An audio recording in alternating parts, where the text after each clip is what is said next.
ने स्तुति की है। भीष्म पितामह का महाप्राण होता है।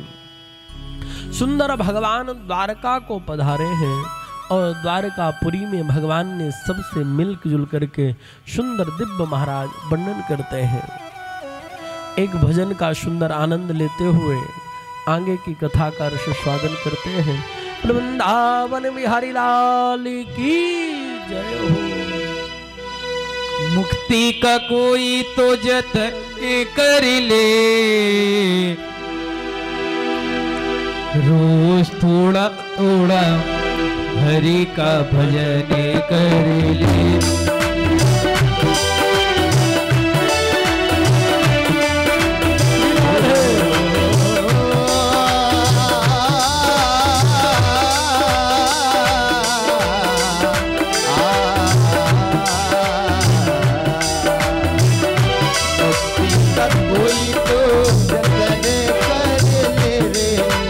थोड़ा थोड़ा हरि का भजन रोज थोड़ा थोड़ा हरि का भजन रोज थोड़ा थोड़ा हरि का भजन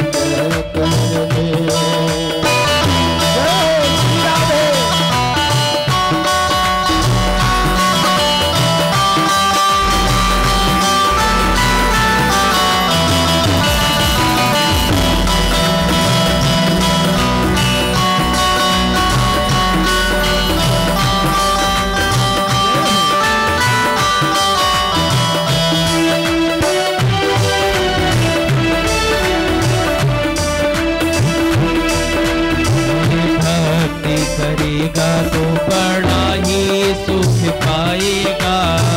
भक्ति करेगा तो बड़ा ही सुख पाएगा। भक्ति से आत्मा का मैल हट जाएगा। भक्ति से आत्मा का मैल उठ जाएगा। भक्ति करेगा तो बड़ा ही सुख पाएगा। भक्ति करेगा तो बड़ा ही सुख पाएगा। भक्ति से आत्मा का मैल छूट जाएगा। भक्ति से आत्मा का मैल छूट जाएगा। आत्मा के साथ में मननी कर ले। आत्मा के साथ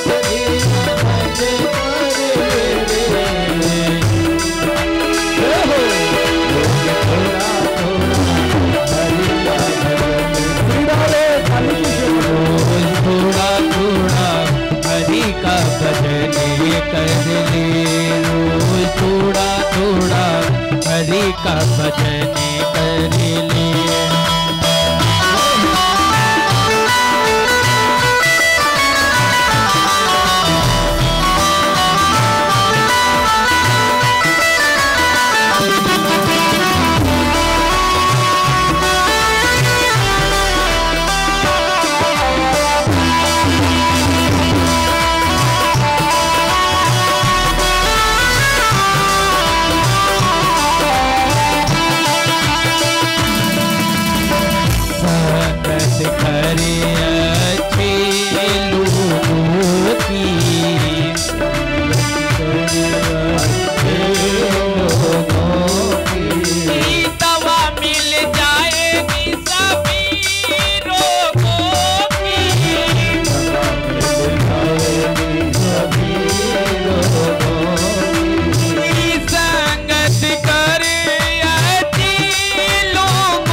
मिल जाएगी सभी रोगों की।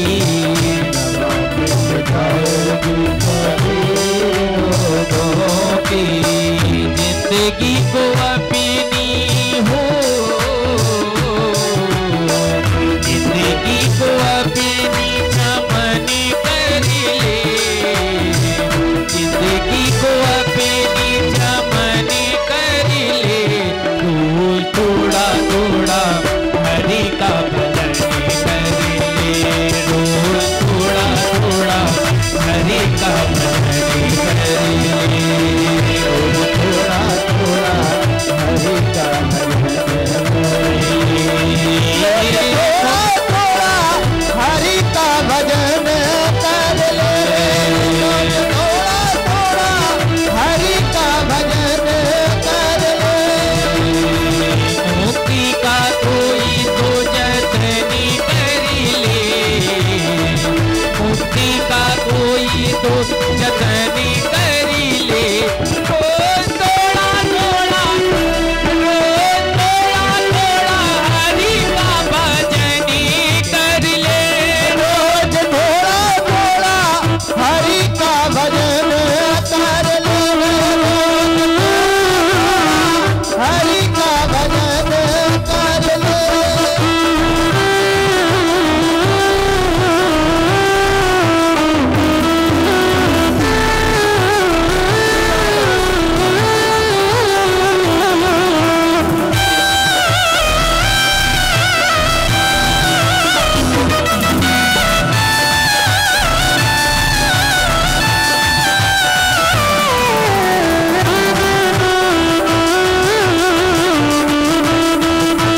रोज थोड़ा थोड़ा हरि का भजनी करिले।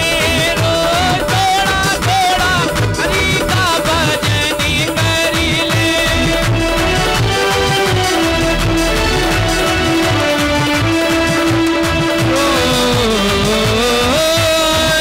थोड़ा थोड़ा हरि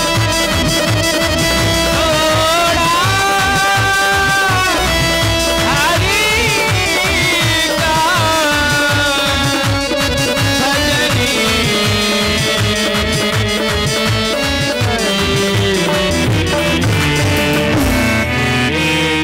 वृंदावन बिहारी लाल की जय जय श्री राधे श्याम। महाराज भगवान द्वारिका पधारे हैं और द्वारिका भगवान पधारे, साथ में अर्जुन गए हैं भगवान के। भगवान ने सुंदर अपनी लीला संभरण करके भगवान पुनः वापस अपने धराधाम को चले गए। अर्जुन को भगवान ने कहा कि अब तुम वापस इंद्रप्रस्थ की ओर प्रस्थान कर जाओ। अर्जुन आए हैं और अर्जुन को देख करके युधिष्ठिर जी ने पूछ लिया।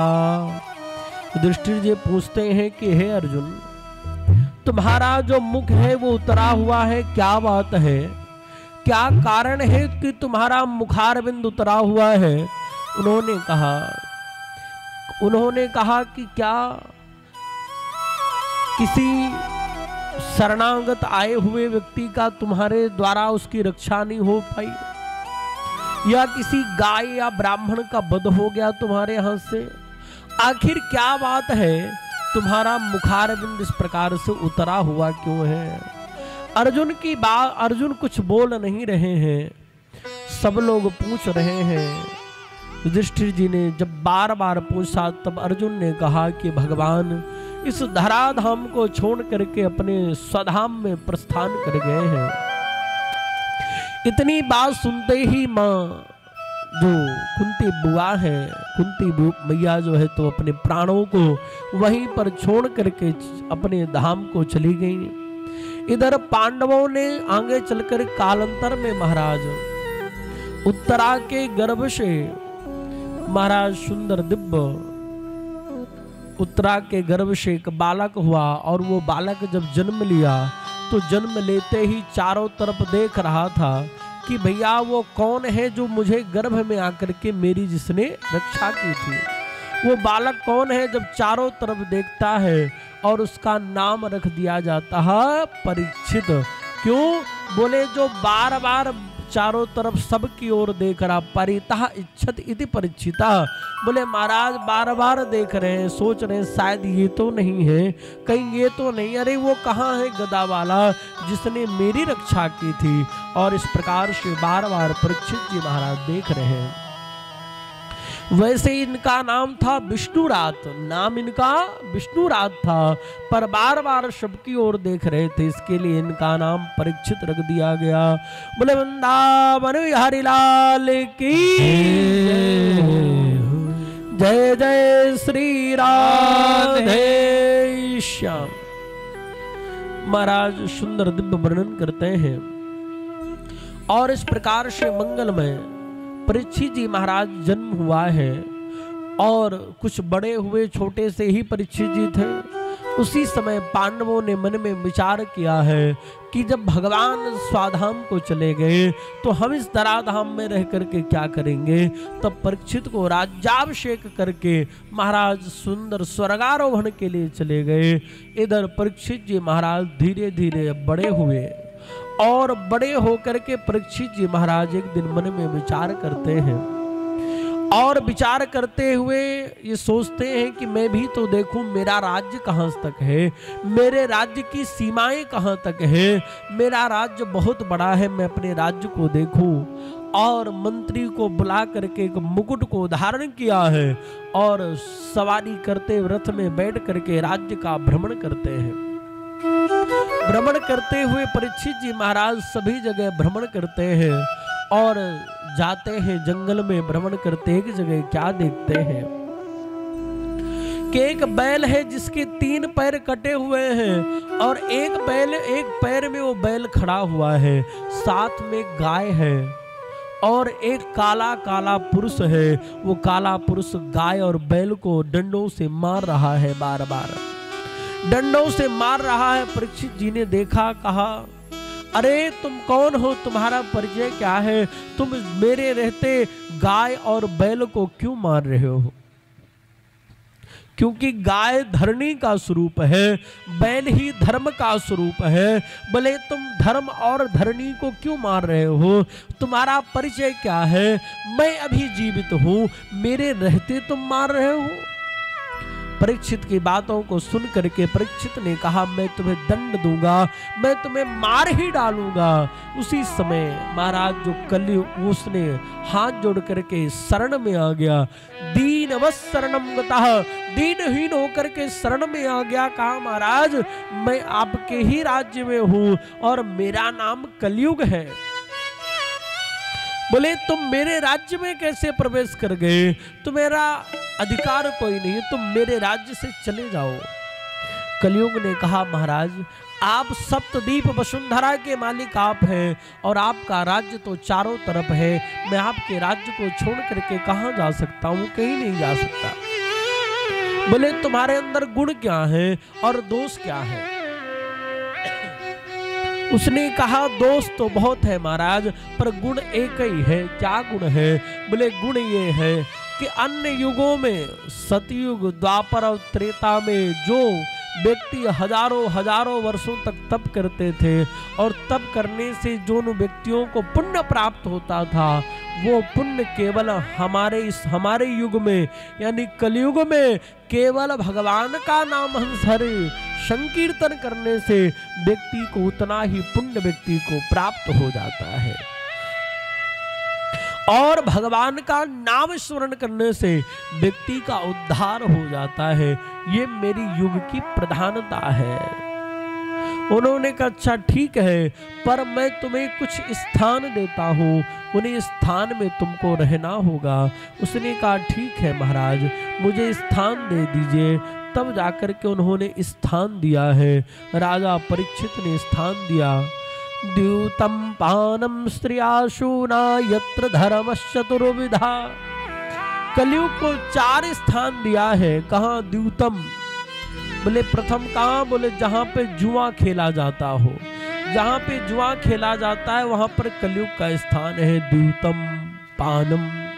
बोले मदिरालय में, जहाँ पर मदिरा पी जाती हो ऐसे मदिरालय में महाराज कलयुग का स्थान है। तीसरा बोले जहां पर गणिकाएं निवास करती हो वहां पर भी कलयुग का स्थान है। और चौथा बोले महाराज बधशाला, जहां पर पशुओं का वध होता हो वहां पर कलयुग का स्थान है। कलयुग ने कहा महाराज आपने 4 जगह जो दिए हैं ये चारों जगह तो खराब जगह है, कोई अच्छा सा कमरा दे दीजिए। 4 कमरे बहुत खराब है, कोई मेहमान आ जाए तो कहाँ बैठाएंगे भाई, कोई अच्छा सा कमरा होना चाहिए।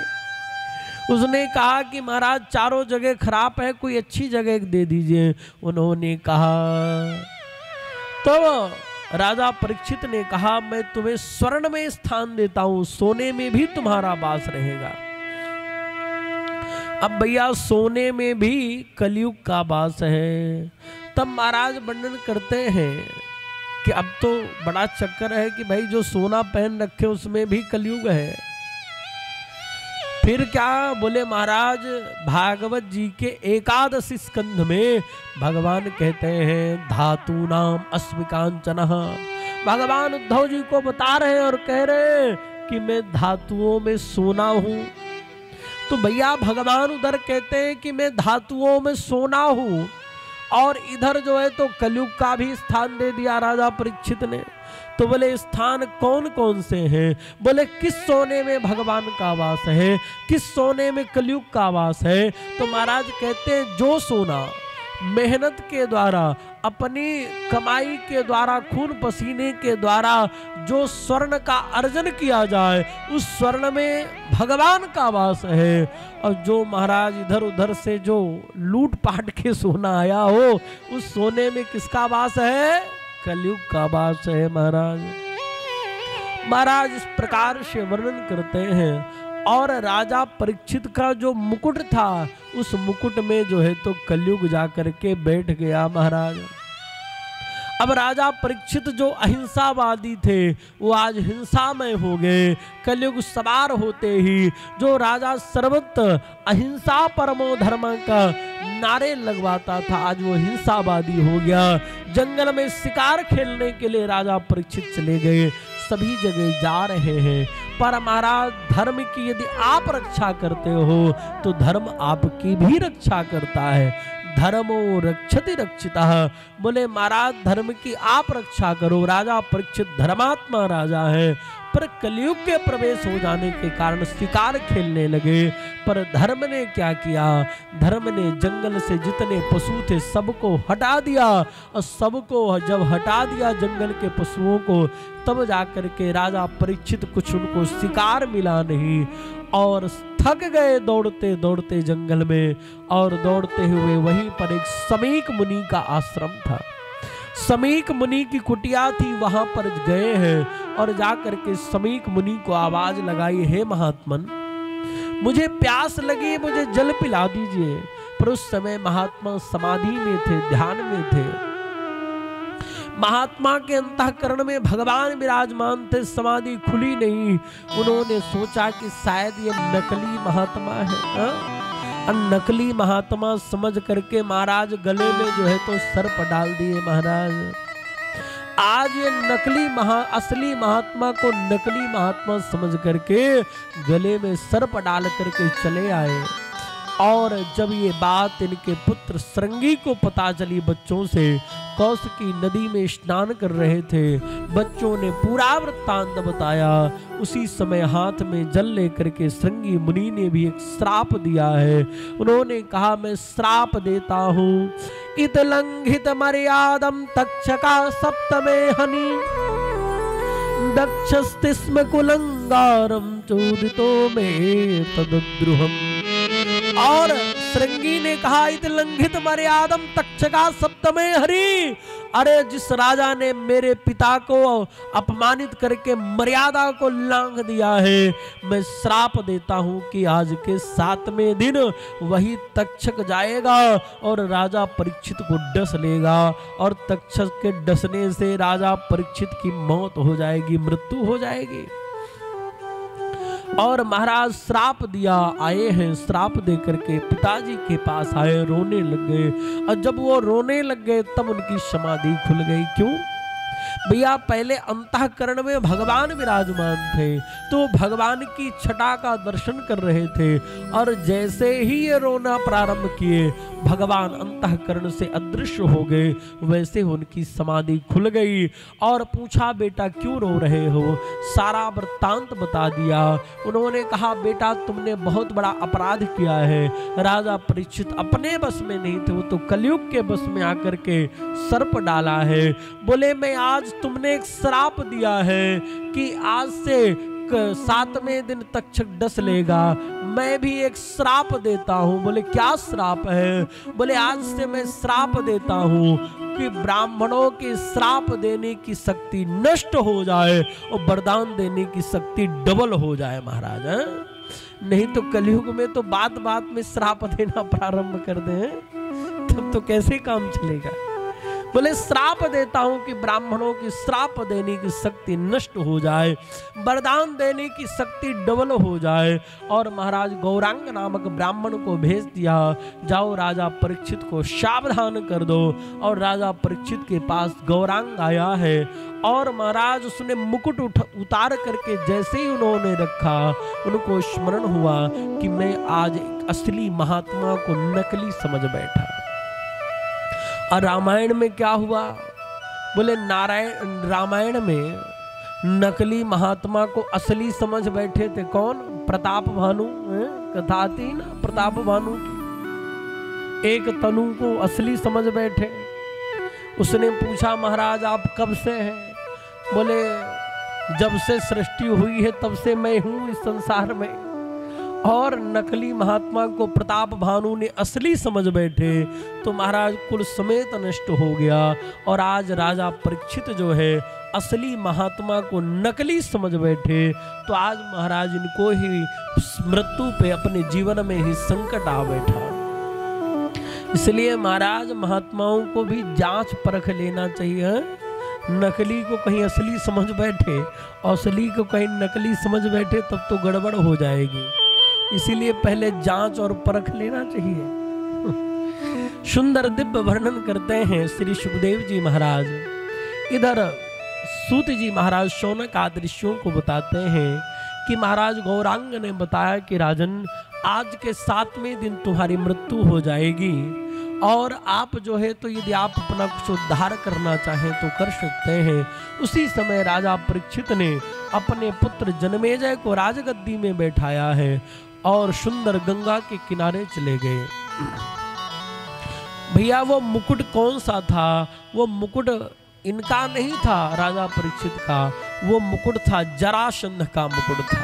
जब पांडवों ने, भीम ने जरासंध का वध किया तो मुकुट जो है तो लेकर के आए थे, और जरासंध जैसे दुराचारी राजा का वो मुकुट था। इस कारण से उस सोने के मुकुट में कलयुग का प्रवेश हो गया था महाराज, और उसने बुद्धि को भ्रमित कर दिया। अब कलयुग का महाराज युग का ही है। कलयुग कहता है, मैं भाई भाई में नहीं पटने दूंगा, मैं पिता पुत्र में नहीं पटने दूंगा, मैं पति पत्नी में नहीं पटने दूंगा। बोलता ये मेरे युग का ही प्रभाव है महाराज। महाराज कलयुग का के कारण राजा परीक्षित की बुद्धि घूम गई। इधर गंगा के तट में पहुंचे हैं, और साथ में कौन? बोले, अकेले नहीं पहुंचे, साथ में बड़े बड़े महात्मा भी चले गए।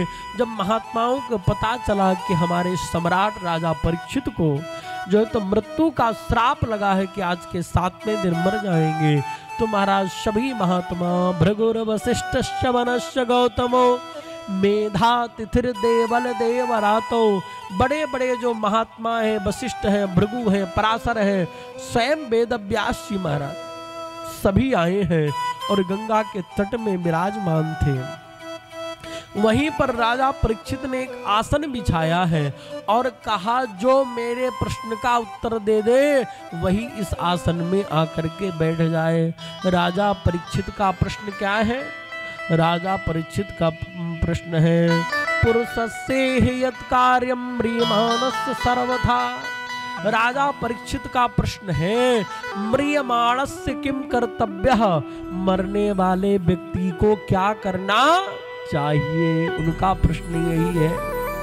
और राजा परीक्षित कोई अकेले मरने वाले हैं क्या? नहीं, हम सब लोग भी तो 7 ही दिन में मरने वाले हैं। कोई 8वां दिन अलग से नहीं है, 7 दिन में ही मरने वाले हैं। रवि सोम मंगल बुध गुरु शुक्र शनि और पुनः रवि आ गया, यही 7 दिन है। इस 7 दिन के अलावा कोई 8वां दिवस नहीं है। और इन्हीं 7 दिनों में हम भी मरने वाले हैं। और हम सबका भी तो यही प्रश्न है कि मरने वाले को क्या करना चाहिए। राजा परीक्षित ये नहीं कह रहे हैं कि मैं मरने वाला हूं तो मुझे क्या करना है। उनका प्रश्न है मरने वाले को क्या करना चाहिए। कोई कहता है गीता का पाठ सुना दो, कोई कहता है रामायण सुना दो, कोई कुछ कहता है वेद वेदांत कुछ सुना दो, पर समुचित उत्तर नहीं मिल पाता है। तभी क्या देखते हैं, बोले महाराज उसी समय उत्तर दिशा से महाराज गुफाओं से निकल करके दौड़ते हुए सुंदर श्री सुखदेव जी महाराज का आगमन हुआ है। ततः प्रक्षामि संसिद्धिं योगिनां परमं गुरुं पुरुषस्ते यत् कार्यं म्रियमाणस्य सर्वथा। महाराज उन्होंने कहा और दौड़ते हुए महाराज अजान बाहु निजलाभ तुष्टा। बड़े सुखदेव जी महाराज अजान बाहु हैं और महाराज 16 वर्ष के हैं, 16 वर्ष के श्री सुखदेव जी महाराज हैं। सुंदर बड़ी बड़ी जटाएं हैं उनकी। और महाराज कोपिन को धारण करते हुए जंगलों से दौड़ते हुए आ रहे हैं। छोटे छोटे बच्चे हैं, वो पत्थर लेके उनको मार रहे हैं। नंगा बाबा आ गया ऐसा कह करके, और सब लोग उनको मारने के लिए भी दौड़ रहे हैं, पर कोई फर्क पड़ने वाला नहीं है। वो तो अपनी मस्ती में दौड़ते हुए जा रहे हैं। सुखदेव जी महाराज सबके मध्य से आए हैं और आकर के महाराज सुंदर राजा परीक्षित ने जो आसन लगा रखा था उस आसन में आकर के श्री सुखदेव जी महाराज विराजमान हो गए। और जैसे ही उस आसन में आकर के श्री सुखदेव जी महाराज विराजमान हुए हैं,